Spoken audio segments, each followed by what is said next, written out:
bonjour à tous.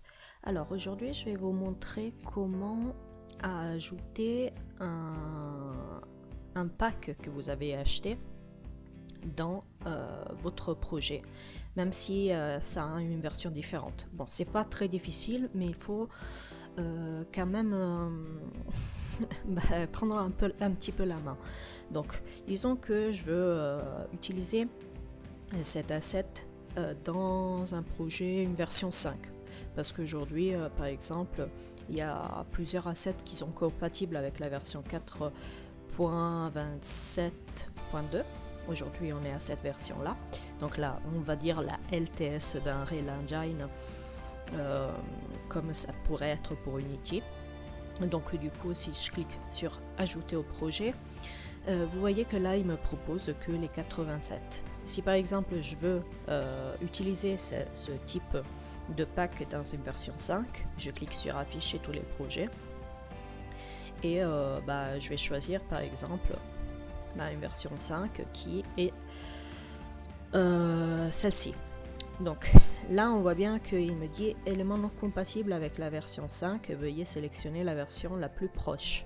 Donc la version la plus proche, dans mon cas, c'est la 4.27.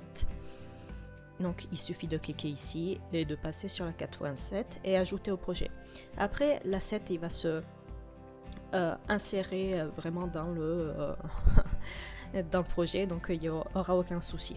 Par contre, si vous voulez utiliser un tool qui a été conçu vraiment pour le moteur, alors là ça va être plus compliqué. Par exemple celui-ci, Asset Cleaner, il faut l'installer dans le moteur et vous voyez il y a écrit vous ne pouvez pas installer ce plugin car il est déjà installé pour tous les moteurs compatibles. Bon, dans mon cas je l'ai mis dans la 4.27 si je ne me trompe pas, mais ce ne sera pas compatible sur la 5.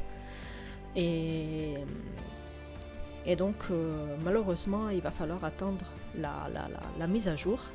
Ne vous inquiétez pas, Unreal 5 il va bientôt ils vont bientôt mettre à jour les assets pour un Unreal Engine 5, donc à mon avis il n'y aura pas trop de soucis, mais il faudra être un petit peu patient. Par exemple, dernièrement j'ai eu pas mal de soucis avec celui-ci parce que je l'utilisais pour les loading screens sur la 4.27 et sur la 5 je me suis trouvé totalement perdu parce que voilà, ça ne marchait pas. Donc après j'ai dû créer un système en C++ pour pouvoir créer mon propre async loading screen, mais ça m'a pris le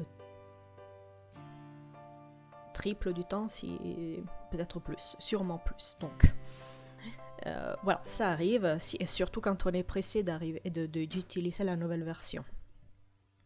Ok, c'est tout pour cette vidéo, j'espère que ça vous a aidé et à la prochaine.